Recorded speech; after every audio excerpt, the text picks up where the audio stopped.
everyone, I am Moshmi Mato. Welcome to my channel. Today we'll study about Ashoka the Great. He was one of the rulers of the Mauryan Empire. The founder of Mauryan Empire was Chandragupta Maurya. So he founded the Mauryan Empire along with Chanakya or Kautilya.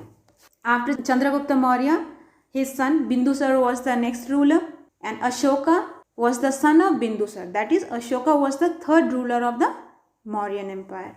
It is said that Ashoka killed his 99 brothers to get the throne, but this statement is based on legend. It may well be wrong. So now let's come to the point.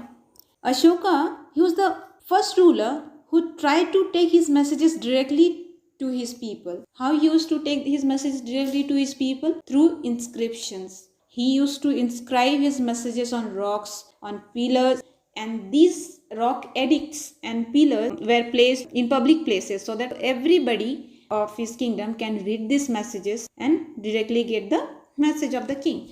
Now, earlier there was another system, like there was a person who used to carry the message from the king, and he used to convey the message to the common people by beating the drum. And in this process of conveying the message from the king to the common people, maybe sometimes the message got distorted. That is, sometimes they changed something, or something they added, or something they omitted.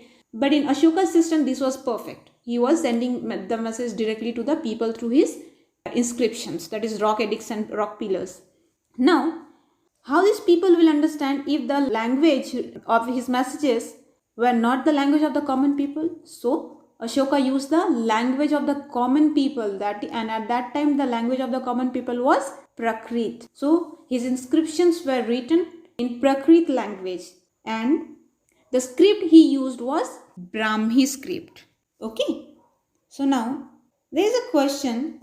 Sometimes we refer a king as emperor and a king. There must be a difference between both these. So who is an emperor? Emperor is the ruler of an empire, obviously. A king is the ruler of a kingdom. Now, a very big kingdom is an empire. As Ashoka was the ruler of a very big kingdom, that was Magadha, whose capital was Patliputra.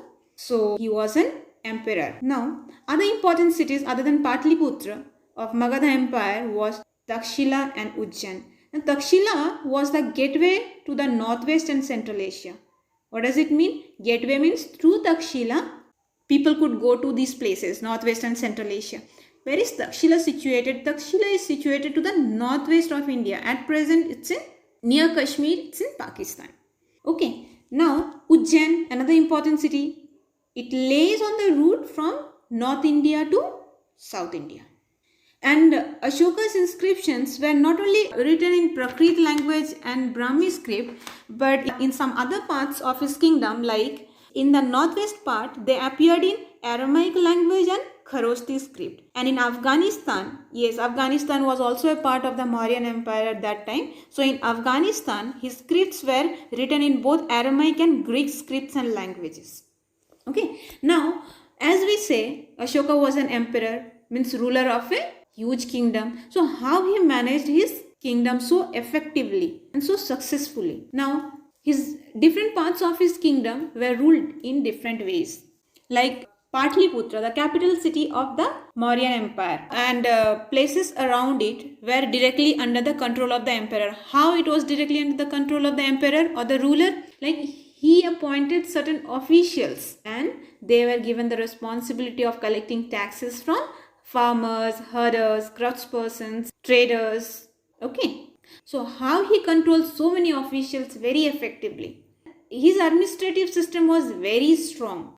Okay. Now, 2 points we can say how he made it very strong. First is, messengers were very active throughout his kingdom. Okay. Every time they were very active. Who were these messengers? These people who carried messages from one place to another. Especially they were horse riders. At that time, they used horses to go from one place to another carrying messages. Now, they always kept traveling from one place to another. Another important point is that he had a very effective spy system. Yes, spy system. At that time in Ashoka's kingdom, that is the Magadha Empire, he had a very effective spy system. What was the work of this spy system? Officials of this spy system, they kept a watch on these officials. Which officials? The officials the ruler appointed to collect taxes. Okay, so By chance, if these officials practice any unfair means, the spy system used to convey the message to the king or the emperor directly. Okay, so in this way the administrative system was very strict and totally everything was under the supervision of the ruler. Now, to rule this kingdom so effectively, certain other points were also there. Okay, like the Mauryan rulers had a very good control on roads and rivers. Why roads and rivers? Why they were so important? At that time, these were the means of transportations of goods, and in these ways only business was being carried on. Okay, so if these means of transportation were under the control of these rulers and that was very strong control and very effective, then obviously business will run very smoothly, and that is very good for the kingdom as because this is a means of income. And these Mauryan rulers, they also constructed some rest houses along these trade routes, okay, so that traders, businessmen, they can take rest, okay, at times if they needed.